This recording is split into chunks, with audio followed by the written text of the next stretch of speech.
Contract वाली बहू। नरेश की माँ अपने बेटे से मिलने दिल्ली आ रही है। इस बात का पता चलते ही नरेश के दिल में हलचल मच जाती है। नरेश अपनी माँ के स्वागत की तैयारी में लग जाता है। साथ ही उसे डर भी सताने लगता है कि उसकी माँ कहीं अपनी पुरानी जिद पर फिर से बैठ ना जाए। हे भगवान, इस बार बचा लो, अगले साल पक्का माँ की जिद पूरी कर दूंगा। तभी दरवाजे की घंटी बजती है। नरेश दरवाजा खोलता है तो सामने अपने मकान मालिक को देखकर हैरान हो जाता है, क्योंकि उनके साथ एक सुंदर सी लड़की भी थी। नमस्ते अंकल, कुछ काम था, मुझे बुला लेते। आपने क्यों कष्ट किया? अरे नहीं नहीं, इसमें कष्ट कैसा, मैं तो बस तुम्हें रीना से मिलवाने आया था। आज से रीना तुम्हारे साथ इसी फ्लैट में रहेगी। अंकल, कोई लड़का फ्लैटमेट नहीं है? एक अनजान लड़की के साथ रहना मेरे लिए थोड़ा अजीब होगा। देखो नरेश, मैं तुम्हें पहले भी बता चुका हूँ कि इस फ्लैट में तुम्हें किसी ना किसी के साथ एडजस्ट करना ही होगा, या फिर तुम अकेले पूरे फ्लैट का किराया दे दो, मैं किसी को नहीं रखूंगा। नरेश अपने मकान मालिक की बात सुन के रीना के साथ रहने के लिए तैयार हो जाता है, पर अंदर ही अंदर उसे ये बात खाने लगती है कि वो अपनी माँ को क्या जवाब देगा जब उसकी माँ रीना के बारे में उसे पूछेगी। दिन बीतने लगते हैं। नरेश और रीना अच्छे दोस्त भी बन जाते हैं, पर अभी भी नरेश अपनी प्रॉब्लम का सलूशन नहीं ढूंढ पाता। एक दिन नरेश बहुत परेशान सा बैठा होता है, तभी रीना उसे पूछती है, क्या हुआ नरेश, तुम काफी परेशान लग रहे हो, सब ठीक तो है ना? हाँ सब ठीक है, बस एक छोटी सी प्रॉब्लम है। वो एक्चुअली 2 दिन बाद मेरी माँ मुझसे मिलने आ रही है। अरे तो इसमें प्रॉब्लम क्या है? ये तो खुशी की बात है। हाँ रीना, बट मेरी माँ एक जिद लेकर बैठ गई है कि मैं शादी करूँ, पर मैं अभी इस चीज के लिए तैयार नहीं हूँ। ऊपर से जब वो तुम्हें देखेगी तो 100 सवाल करेगी, क्या जवाब दूंगा? अरे इसमें कोई टेंशन वाली बात नहीं है। मेरे पास ना इस प्रॉब्लम का सलूशन है, जिससे ना तुम्हें शादी करनी पड़ेगी और ना ही तुम्हारी माँ मेरे बारे में कुछ पूछेंगी। रीना की बात सुनकर नरेश सोच में डूब जाता है। वो सोचता है कि रीना खुले ख्यालों वाली लड़की है, कहीं माँ को सच बता ना दे। नरेश को सोच में डूबा देखकर रीना कहती है, अरे क्या हुआ, किस सोच में पड़ गए? डोंट वरी, जैसा तुम सोच रहे हो ना वैसे कुछ भी नहीं है। मेरे पास एक प्लान है। मैं कुछ समझ नहीं पा रहा हूँ, कैसा प्लान? मैं समझाती हूँ। हम ना एक कॉन्ट्रैक्ट मैरिज कर लेते हैं। फिलहाल मेरे पास जॉब नहीं है, तो तुम इस रूम का किराया दे देना जब तक तुम्हारी माँ यहाँ रहेंगी, सिर्फ तब तक। और तुम अपनी माँ से कह देना कि मैं तुम्हारी पत्नी हूँ, इससे वो मेरे यहाँ रहने पर कोई सवाल भी नहीं करेंगी। बात तुम्हारी ठीक है, पर माँ से झूठ बोलना, ना पापा, मैं ये रिस्क नहीं ले सकता। कोई और आइडिया दो ना तुम। देखो मंजूर हो तो बोलो, वरना सच बता दो, मुझे कोई प्रॉब्लम नहीं है। रीना की बात सुनकर नरेश सोच में डूब जाता है। बहुत सोचने के बाद जब उसे कोई रास्ता नहीं मिलता, तो वो रीना के बताए हुए रास्ते पर चलने के लिए तैयार हो जाता है।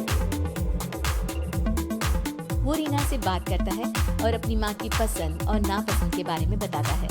रीना भी नरेश की सभी बातों को ध्यान से सुनती है, ताकि कहीं उससे कोई गलती ना हो जाए। आखिर वो दिन भी आ जाता है जब नरेश की माँ उससे मिलने दिल्ली आ जाती है।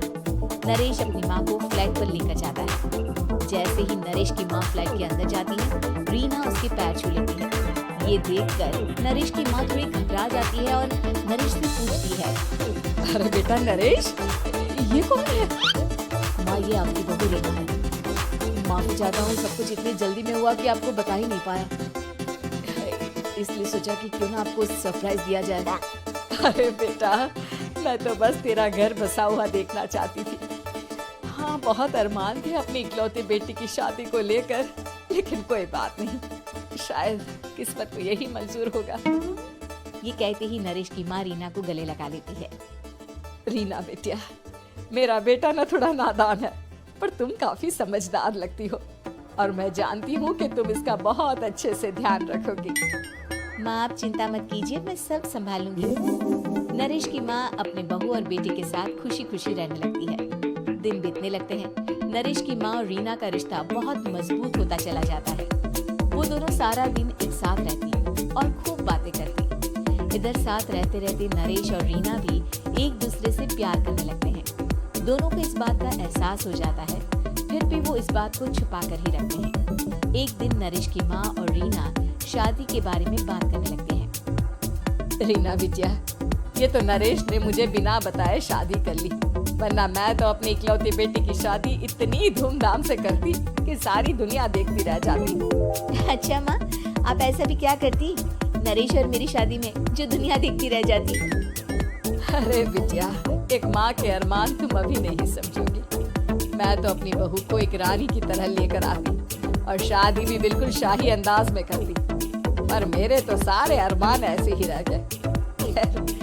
मुझे तो अपने बेटे और बहू की खुशी चाहिए बस। ये कहते हुए नरेश की माँ की आंखों में आंसू आ जाते हैं।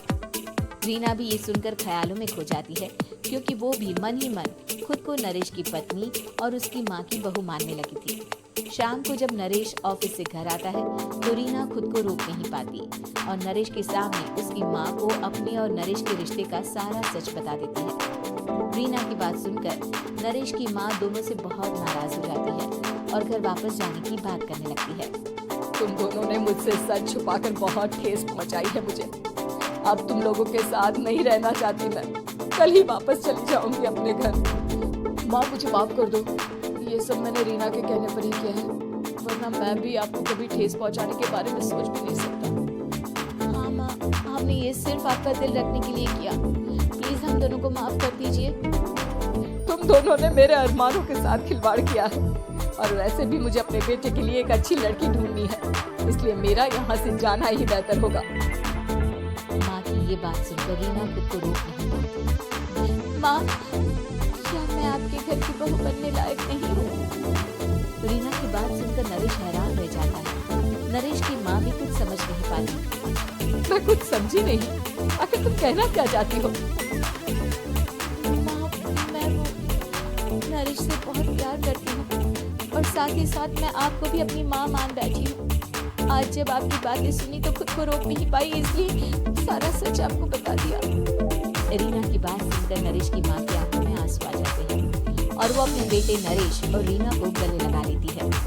मेरे घर की बहू तो सिर्फ रीना बिटिया ही बनेगी। मैं आज ही तुम दोनों की शादी की तारीख निकलवा दूंगी, बस एक बार तुम्हारे घर वाले मान जाए। उसी दिन रीना के माता पिता भी उसके क्लब पर आ जाते हैं। दोनों परिवार आपस में बैठकर बातें करते हैं और शादी के लिए राजी हो जाते हैं। रीना भी कॉन्ट्रैक्ट फाड़ देती है और कहती है, सही मायने में मैं अब बहू बनूंगी, अब तक तो सिर्फ कॉन्ट्रैक्ट वाली बहू थी।